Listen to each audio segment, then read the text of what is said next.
Hello guys, आपका स्वागत है एनिमे हब पर। आज हम एक पॉपुलर मानवा सोलो लेवलिंग के बारे में बात करेंगे। स्पेसिफिकली हम इसके सीजन 1 के बारे में डिस्कस करेंगे और बहुत सारी चीजें भी जो इसे एक पॉपुलर एनिमे बनाता है। If you have been curious about why solo leveling is such a hit, or if you have already read it and just want to believe the hype, stick around for the review. पर अगर आपने अभी तक इसे नहीं देखा है, पता नहीं क्यों नहीं देखा होगा। मेरी मर्जी जी, मेरी मर्जी अनवर भाई। ये जब आपको हरकत ही नहीं आती। मेरी मर्जी है। तो मैं आपको इसकी एक क्विक समरी दे देता हूँ। Solo levelling follows the story of some Jinnu, a lower-rank hunter in the world, where these hunters fight monsters to protect humanity. एक खतरनाक डंजन में नियर डेथ एक्सपीरियंस के बाद जिन्नू को वीडियो गेम कैरेक्टर की तरह एक मिस्टीरियस सिस्टम से डेवलप करने की पावर मिलती है। After this world follows his journeys as he grows stronger and uncovers mysteries that will change everything. तो चलो अब इसके एनिमेशन और आर्ट स्टाइल के बारे में भी बात कर लेते हैं, because it's a huge factor in why this series is so visually striking. The fight scenes are not only intense but visually captivating also.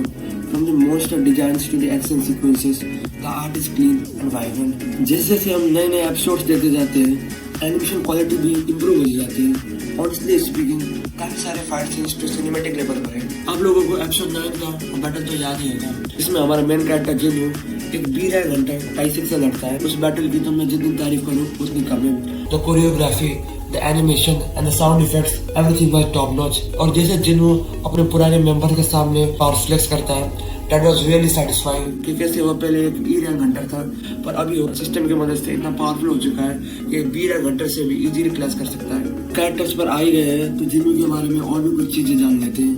He's a classic underdog। Season 1 के starting में तो बहुत वीक होता है पर जैसे वो नए नए बॉसेस से फाइट करता है, नए स्किल्स सीखता है, it transforms into a powerhouse.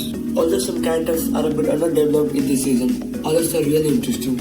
Story की पेसिंग फास्ट है और आप इनके देखने के लिए इसमें ट्विस्ट एंड टर्न्स की कमी नहीं है। Solo leveling mixes action, mystery and a bit of suspense in a way that keeps you wanting मोर।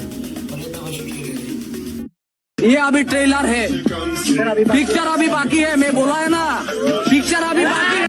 इस सीजन में हमें 9 डंजन्स के ट्रू नेचर के बारे में बताया गया है और 9 सोलो लेवलिंग के वर्ल्ड की हिस्ट्री दिखाई गई है। We can say that season 1 is just setting up the stage for upcoming story. The world building is another strong point of this anime. जिस तरीके से hunters, dungeon, monsters और इस mysterious system को introduce किया गया है, is really intriguing. ये कहना कोई overstatement नहीं होगा कि season 1 is just the tip of the iceberg. So we can have higher hopes for the upcoming season. तो चलो अब पेसिंग के बारे में भी बात कर लेते हैं। माना कि पेसिंग बहुत फास्ट है पर कोई भी रस्ट फील नहीं होता। Everything is properly balanced. Some people might feel that the story moves too quickly in certain areas, especially when it comes down to Jinnu's development. पर मुझे ऐसा नहीं लगता। I think that is the part of the fun. The tone shifts from dark and intense to light and humorous, which makes the story more enjoyable for us viewers. आखिर में तो बस इतना कहूँगा कि solo levelling is an action-packed, visually stunning and an intriguing ride. Plot काफी interesting है, characters भी काफी अच्छे हैं, ये कम से कम इंटरेस्टिंग तो है ही। And the world building just increase your hunger to want more. काफी सारी चीजों पर इम्प्रूवमेंट किया जा सकता है, but it's really a strong start.